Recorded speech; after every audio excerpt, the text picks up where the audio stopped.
एक तस्वीर से हिल गई यूपी की राजनीति, सपा हो गई बेचैन। भाजपा ने चली एक चाल और छिन गया अखिलेश का चैन। यूपी में हो गया खेला, अखिलेश यादव को लगा बहुत बड़ा झटका। सपा विधायक ने स्मृति ईरानी के साथ ऐसा क्या किया जो मच गया घमासान। अखिलेश है परेशान, नहीं कम हो रही मुश्किल, कमल के आगे साइकिल है बेदम। योगी मोदी के समीकरण से कैसे मुकाबला करेंगे सपा। मंदिर अब बनने लगा है, भगवा रंग चढ़ने लगा है और यूपी का भगवा करने की प्लानिंग योगी आदित्यनाथ सालों से कर रहे हैं।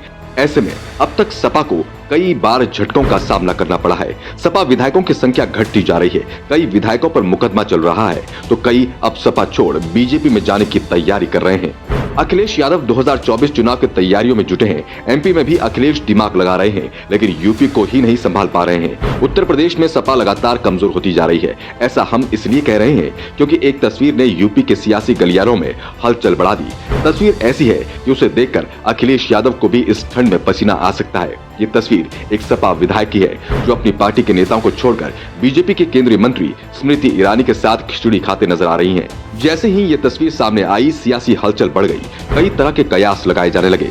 आपको बता दें कि केंद्रीय मंत्री स्मृति ईरानी कुछ दिनों पहले अपने संसदीय क्षेत्र के दौरे पर थी। इस दौरान उन्होंने खिचड़ी भोज का आयोजन किया था, जिसमें अमेठी के सपा विधायक महाराजी देवी नजर आई थी, जिसकी तस्वीरें बीजेपी ने नहीं बल्कि समाजवादी पार्टी ने शेयर की हैं। तस्वीर शेयर कर सपा ने भाजपा पर जमकर हमला बोला।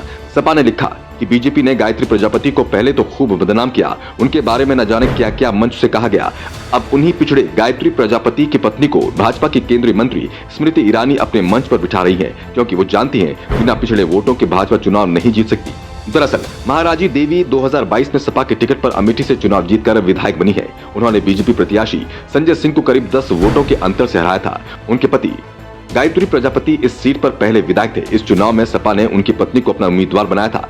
महाराजी देवी ने जनता को रो रो कर अपना हाल बताया था, जिसके बाद जनता ने भी खुले दिल से उनको वोट किया और जिताकर विधानसभा पहुंचा दिया। लेकिन अब महाराजी देवी की ये तस्वीर पानी की तरह सोशल मीडिया पर तैर रही है और इस तस्वीर ने कई अटकलों को जन्म दे दिया। अगर तस्वीरों को देखकर लगाई गई अटकलें सही होती हैं तो सपा को एक बड़ा झटका लग सकता है। इससे पहले भी कई बड़े नेता पार्टी को छोड़ भाजपा का दामन थाम चुके हैं। आजम और शिवपाल के जाने की भी खबरें सामने आ रही थी, लेकिन अखिलेश ने किसी तरह उन्हें रोककर अपनी पार्टी को बचाए रखा। लेकिन अपने विधायकों को अखिलेश रोक नहीं पा रहे हैं। वहीं मिर्जापुर की 96 विधानसभा से विधायक राहुल प्रकाश कोल के असमय निधन से भी विधायकों की संख्या में कमी आई। अब उपचुनाव के बाद ही ये फैसला होगा कि अखिलेश की ये सीट बचेगी या नहीं। लेकिन फिलहाल अखिलेश की मुश्किल बढ़ चुकी है। पहले रामपुर, अब कानपुर और अमेठी की सीट दांव पर लगी है। कानपुर से सपा विधायक इरफान सोलंकी जेल में बंद है, तो दूसरी ओर अमेठी के विधायक कभी भी भाजपा की हो सकती है। अखिलेश की तमाम रणनीतियों पर योगी का प्लान भारी पड़ सकता है। यही वजह है कि सपा सुप्रीमो अपनी सीटों को भी उपचुनाव में नहीं बचा पाते हैं। अब धीरे धीरे सपा के विधायक कम हो रहे हैं और भाजपा पहले से अधिक ताकतवर बनती जा रही है। अब ऐसे में अखिलेश किस तरह अपनी पार्टी के विधायकों को टूटने से बचाते हैं, क्या चाचा शिवपाल अपने भतीजे के टेंशन को कम कर पाते हैं, ये वक्त बताएगा। लेकिन आपको क्या लगता है, क्या सपा को एक और करारा झटका लगने वाला है? अपना जवाब आप हमें कमेंट बॉक्स में बता सकते हैं।